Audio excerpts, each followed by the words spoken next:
Ben voilà, il y en a encore une juste là, près des buissons, là, qui flotte. Impossible de les rater et impossible de ne pas les sentir. Quand il fait chaud, mais ça pue à crever ici. Des carpes mortes par dizaines, certaines flottent dans l'eau depuis plusieurs jours, avec pour conséquence des odeurs particulièrement nauséabondes.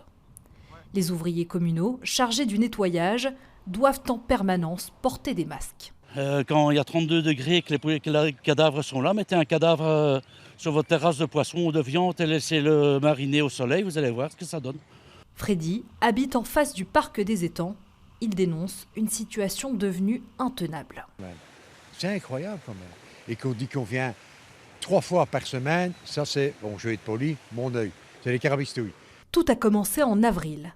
Les riverains remarquent alors la présence soudaine de nombreuses carcasses. À l'origine, un virus qui touche exclusivement les carpes. J'habite juste en face, il y a même d'autres riverains de mon immeuble qui trouvent ça dégueulasse. Et en fait, il n'y a rien qui est fait. Il n'y a rien qui est fait. Pour les deux riverains, la situation est très mal gérée par l'échevine en charge de l'environnement. Et lorsque les deux groupes se rencontrent, le ton monte très vite. Vous venez faire quoi? Contempler les cadavres? Vous venez contempler les cadavres qui sont là? Mais je suis désolé, mais vous venez... Nous avons récolté environ 110 carpes jusqu'à maintenant.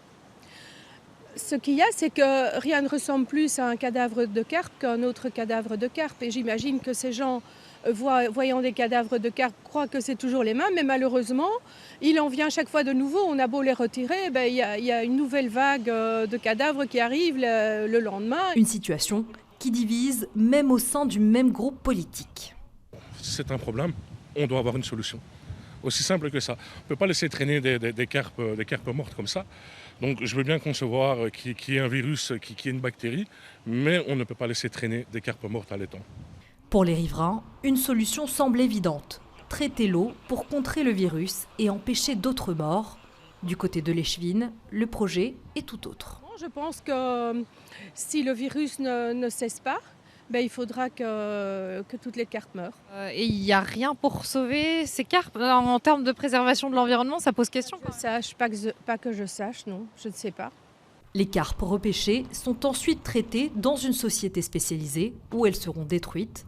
L'échevine assure quant à elle procéder à un nouveau nettoyage dans 2 jours.